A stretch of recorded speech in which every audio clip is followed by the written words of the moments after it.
Ladies and gentlemen, welcome back to another broadcast of the Weekly with me, Neff. Please subscribe to the channel and share this video with a couple of friends. It helps out a lot. I wanted to discuss How to Train Your Dragon once again. Yesterday I was talking about it a bit, just some of the things that a lot of the trades were saying about it, but I wanted to talk about what Rotten Tomatoes has it sitting at, and then I want to talk about some of the reviews here for this film that does release on Friday. This is the live action adaptation of this film. So if you look on your screen right now, I have the Rotten Tomatoes score up. Right now, it's at an 80% on the tomato meter. Obviously, this film is not out, so the popcorn meter is not registering. And we have 76 reviews. So let's read into some of those reviews there. From the New York Post, Johnny Alexinski.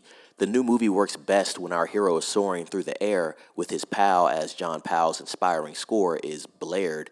But he gave it a 2.5 out of 4 stars. Gave it a fresh. He's a top critic.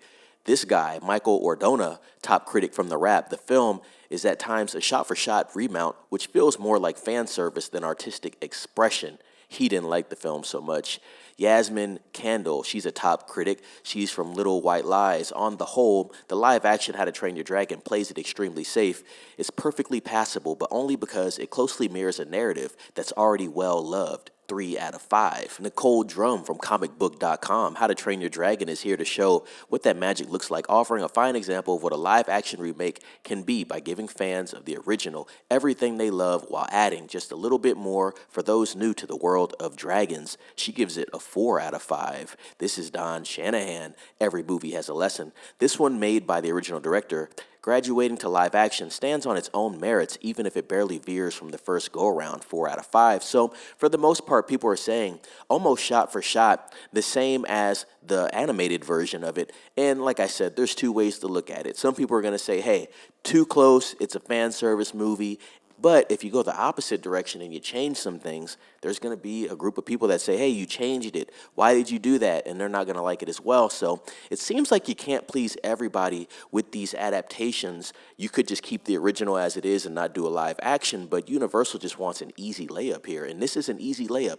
This film's more than likely going to make $500 to $600 million because that original one is so beloved. And the fact that it is shot for shot, really is the same movie, just live action. So there's going to be a fan base for this. It's not a film I'm going to be watching, but I already know the business behind this. Same thing for Lilo and Stitch, and they made a few changes there, but Lilo and Stitch had a Rotten Tomatoes score of 72% from the critics and 93% from the audience. I think we'll see some deviation there.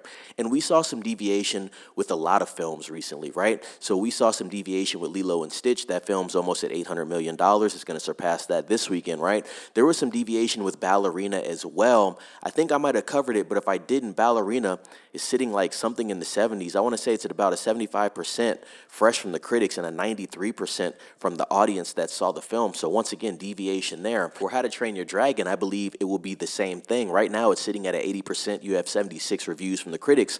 When that popcorn meter shows up, I'm sure it's going to be something in the 90s. And like I said, I expect this film to make money because they're keeping it simple, and even more simple than Lilo and Stitch, which, like I said, is on its way to $1 billion. So I expect good things from this film. We will just have to see what that box office looks like. I have seen some estimates of what's going to happen. I think they're saying a $100 million opening. More than likely, that's going to be domestic. So not bad for this film. I'd say the budget's probably $90 to $120 million. So we'll see how this does perform. You have How to Train Your Dragon coming out this week, and then next week we have 28 Years Later. Not really going to be competing with it on that level, but Elio might have something to say about that. That's coming out on the 20th. It's going to be very interesting to see what's going on with these family-led films this summer. But ladies and gents, let me know what you think about this. Are you interested in How to Train Your Dragon live action adaptation? Do you think they should have made this movie? Do you think it's pointless? I think from a business standpoint, it makes a lot of sense. It's too easy for Universal at this point in time. So I want to know what everybody else thinks. Please subscribe to the channel if you haven't, and share this video with a couple of friends.